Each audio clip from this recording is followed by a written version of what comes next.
Hello मित्रों, नमस्कार। एक बार फिर से मैं आलोक मिश्रा आप सभी का बहुत स्वागत करता हूं। आज मैं आपके साथ इस वीडियो के माध्यम से 3 ऐसी बेहतरीन कंपनीज के बारे में बात करने जा रहा हूं जिनका अभी मार्केट कैप 500 करोड़ रुपए के आसपास का है। चूँकि इन सभी का मार्केट कैप काफ़ी कम है तो इनके साथ काफ़ी हद तक जोखिम भी एसोसिएटेड है। बट यहाँ पर मैंने जो भी कंपनीज का चयन किया हुआ है, मेरे अकॉर्डिंग उनका फंडामेंटल्स और फाइनेंशियल्स बहुत ही शानदार बना हुआ है। एक बात मैं आपसे यहाँ पर क्लियर कर देना चाहता हूँ कि मैं सेबी रजिस्टर्ड फाइनेंशियल एडवाइज़र नहीं हूँ, तो किसी भी कंपनी में अपने पैसे को इन्वेस्ट करने से पहले उस कंपनी के बारे में पूरी जानकारी कर लीजिएगा, क्योंकि पैसे आपके हैं तो होने वाले लाभ या हानि की संपूर्ण रिस्पॉन्सिबिलिटी आपकी होगी। तो चलिए टाइम को वेस्ट ना करते हुए तीनों कंपनीज के बारे में जान लेते हैं, जिसमें से फर्स्ट नंबर पे है तिरुपति फोर्ज लिमिटेड। जी हाँ, 2012 में इस्टेब्लिश यह company carbon steel, forge flanges, forge components और कुछ दूसरे ऑटोमोटिव कंपोनेंट्स की मैन्युफैक्चरिंग करती है।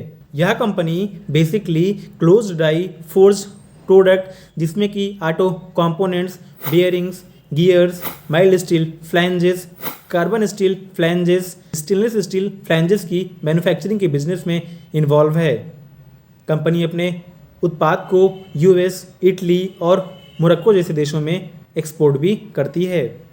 कंपनी वेरियस टाइप के उत्पादों की मैन्युफैक्चरिंग करती है, जिसमें कि flanges, forced pipe fittings, auto parts, bearings, gears, seamless rolled rings, hammer union आदि शामिल है, जैसे वेरियस उत्पाद बनाता है। इन सभी सामानों का प्रयोग वेरियस इंडस्ट्री में किया जाता है, जैसे कि railway, power, oil and gas, aerospace, mining. Company का आकार अभी बहुत बड़ा नहीं हुआ है, इसका अभी मार्केट कैप महज 170 करोड़ रुपए के आसपास का है। स्टॉक प्राइस अभी 17 रुपीज़ के आसपास ट्रेड कर रहा है।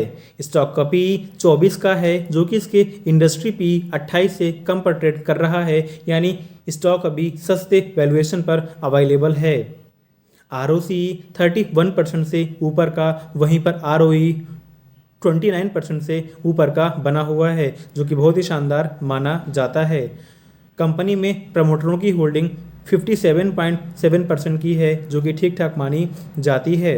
डेब्ट टू इक्विटी रेशियो 0.31 का है, जो कि 1 से बहुत कम है और बहुत ही शानदार माना जाता है। पिछले 5 साल के एवरेज सेल्स ग्रोथ 34% से ऊपर के, वहीं पर पिछले 5 साल के एवरेज प्रॉफिट ग्रोथ 42% से ऊपर के बने हुए हैं, जो कि छोटी कंपनी के लिए बहुत ही शानदार माने जाते हैं। कंपनी के पास रिजर्व के रूप में 19 करोड़ रुपए पड़े हुए हैं, जिससे कंपनी एक्सपेंशन कर सकती है। कंपनी के सेल्स एंड प्रॉफिट भी लगातार बढ़ रहे हैं।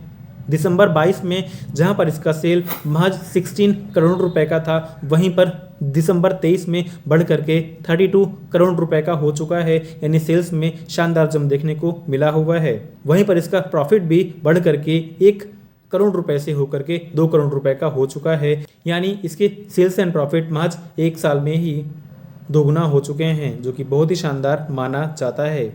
स्टॉक ने पिछले 1 साल में महज 12% के, वहीं पर अगस्त 2020 में स्टॉक मार्केट में लिस्ट होने के बाद से, यानी 3.5 साल में 480% से ऊपर के शानदार रिटर्न डिलीवर किए हुए हैं। कंपनी जिस सेक्टर में काम कर रही है, इसके उत्पाद की मांग हमेशा मार्केट में बनी रहने वाली है।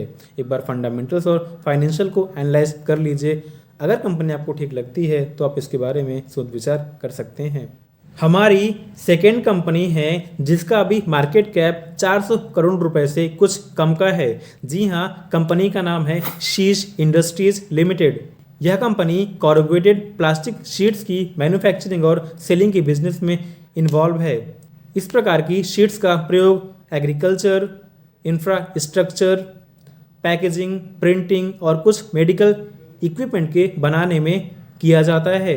कंपनी का बिजनेस डिफरेंट वर्टिकल में बटा हुआ है, जिसमें से फर्स्ट नंबर पे है इंडस्ट्रियल पैकेजिंग, जिसके अंतर्गत यह company PP corrugated sheets, PP bubble sheets, oblique coils, Danish bag, contractor bag, FIBC bag और पैलेट पेपर आते हैं कि मैन्युफैक्चरिंग करती है। सेकेंड नंबर पे है PP/PE woven products. Third number पे है थर्मल इंसुलेशन प्रोडक्ट, जिसके अंतर्गत कार्मिका सुपर और कार्मिका प्रीमियम आते हैं कि मैन्युफैक्चरिंग करती है। इसके अलावा कंपनी वेरियस कंज्यूमर प्रोडक्ट, जिसमें कि टैंक गार्ड और फ्रेश फूड पैकेजिंग आते हैं कि बिजनेस में इन्वॉल्व है। यानी कंपनी प्लास्टिक से जुड़ी हुई वेरियस चीज़ों की मैन्युफैक्चरिंग करती है, जहां से आप काफ़ी अच्छा रेवेन्यू जनरेट कर पाती है। कंपनी का आकार अभी बहुत बड़ा नहीं हुआ है। इसका अभी मार्केट कैप महज 387 करोड़ रुपए के आसपास का है। स्टॉक प्राइस अभी 110 रुपए के आसपास ट्रेड कर रहा है। स्टॉक का PE 53 का है, जो कि इसके इंडस्ट्री PE 33 से हल्का सा ज़्यादा है, तो आप चाहें तो इसमें वेट भी कर सकते हैं। ROCE 28% से ऊपर का, वहीं पर ROE 25% से ऊपर का बना हुआ है, जो कि बहुत ही शानदार माना जाता है। डेट टू इक्विटी रेशियो 0.24 का है, जो कि 1 से काफ़ी कम है और काफ़ी शानदार माना जाता है। कंपनी में प्रमोटरों की होल्डिंग 66.8% की बनी हुई है और प्रमोटरों ने इसमें अपने स्टेक को 0.34% से बढ़ा दिया है। यानी प्रमोटरों का अपने कंपनी में विश्वास लगातार बढ़ रहा है। स्टॉक का फेस वैल्यू अभी 10 का है, यानी कंपनी अपने स्टॉक को फ्यूचर में स्प्लिट भी कर सकती है। इसके सेल्स एंड प्रॉफिट भी लगातार बढ़ रहे हैं। दिसंबर 2022 में जहां इसका सेल 14 करोड़ रुपए का था, वहीं एक साल बाद यानी दिसंबर 23 में बढ़ करके 24 करोड़ रुपए का हो चुका है। वहीं पर इसके प्रॉफिट में भी शानदार जंप देखने को मिला हुआ है, जो कि 82 लाख रुपए से बढ़ करके 1 करोड़ 53 लाख रुपए हो चुका है। यानी इसके सेल्स एंड प्रॉफिट हर साल बढ़ रहे हैं। स्टॉक ने पिछले एक साल में 78% से ऊपर के, वहीं पर पिछले 5 साल में 1680% से ऊपर के शानदार रिटर्न डिलीवर किए हुए हैं। यानी 5 साल पहले आपके इन्वेस्ट किए हुए 1 लाख रुपए की वैल्यू आज 17 लाख रुपए हो चुकी है। कंपनी बहुत ही शानदार है और जिस फील्ड में काम कर रही है, इसके उत्पाद की मांग मार्केट में बनी रहने वाली है। अगर आप चाहें तो एक बार इसका फंडामेंटल और फाइनेंशियल देख लीजिए। अगर ठीक लगती है तो आप इसके बारे में सोच विचार कर सकते हैं। हमारी तीसरी कंपनी है ग्लोबल एजुकेशन लिमिटेड। 2011 में इस्टेब्लिश इस कंपनी का हेडक्वार्टर मुंबई में है। यह कंपनी एजुकेशनल सर्विस और कंसल्टेंसी सर्विसेज प्रोवाइडर कंपनी है। यह कंपनी 40 से ज़्यादा ऑर्गेनाइजेशन और इंस्टीट्यूशन को business management consultancy services provide कर चुकी है। कंपनी का बिजनेस बहुत ही शानदार है, क्योंकि यह कंपनी जिस प्रकार की सर्विसेज ऑफर कर रही है, इसकी मांग हमेशा मार्केट में बनी रहने वाली है। कंपनी का आकार अभी बहुत बड़ा भी नहीं हुआ है। कंपनी का अभी मार्केट कैप महज 595 करोड़ रुपए के आसपास का है। स्टॉक प्राइस अभी 292 रुपए के आसपास ट्रेड कर रहा है।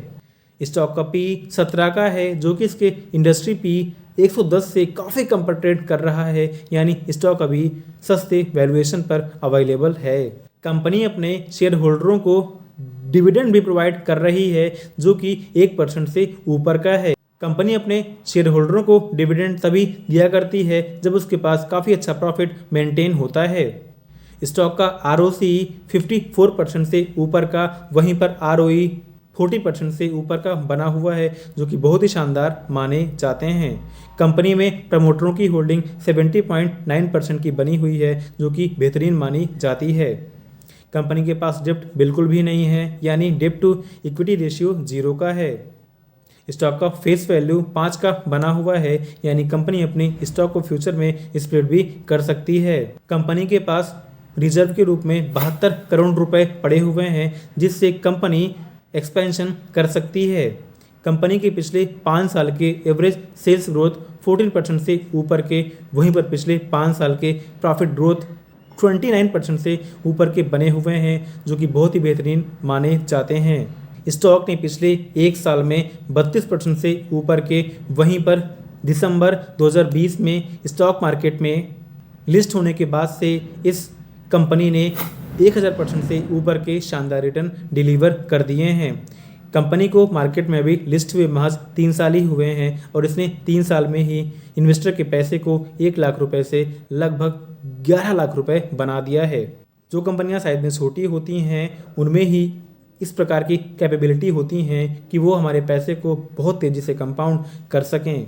तो आशा करता हूं कि मैंने आपके साथ में जिन तीनों कंपनीज के बारे में बात किया हुआ है आपको उनका बिजनेस समझ में आ गया होगा। एक बार खुद से जाकर के इसके फंडामेंटल्स और फाइनेंशियल को खुद से एनालाइज कर लीजिए। अगर कंपनी आपको अच्छी लगती है तो आप इसके बारे में सोच विचार कर सकते हैं। हालांकि पैसा आपका है तो होने वाले लाभ या हानि की संपूर्ण रिस्पॉन्सिबिलिटी खुद की होगी। अगर आपको मेरी वीडियो से कुछ भी सीखने को मिला है तो प्लीज़ वीडियो को लाइक कर दीजिएगा, चैनल को भी सब्सक्राइब कर लीजिएगा। वीडियो को लास्ट तक देखने के लिए आपका बहुत बहुत शुक्रिया।